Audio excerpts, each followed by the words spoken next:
السلام علیکم مرګرو څنګه یې؟ امید دی ښه به یې.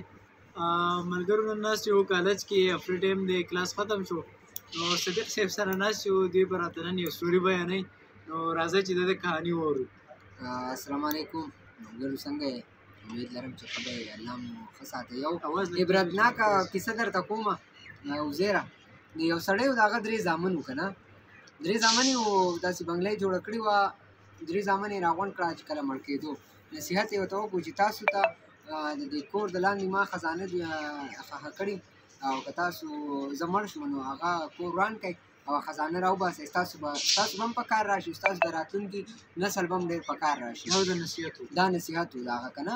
نو څه ورځې بعد هغه والد صاحب چې کوم و هغه وفات شو نو دا 3 وانورونه راغله او مشوره یې وکړه. هغه مشر چې کوم و هغه ورته وایي چې صحیح دی دا کور به وران کړو چې کوم ځای کې خزانه دا به راوباسو.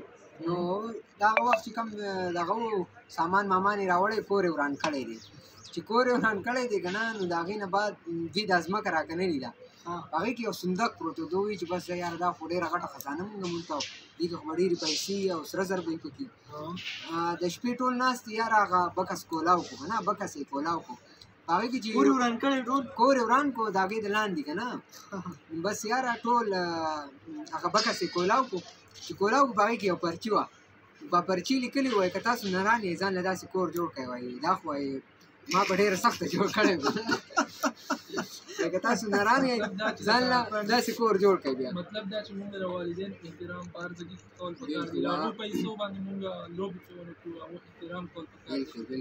د پیسو د مال د وخت د هر څه او یو میسج پکې دی که نه په دې کې یو میسج پروت دی د کهانۍ کې یو میسج دی.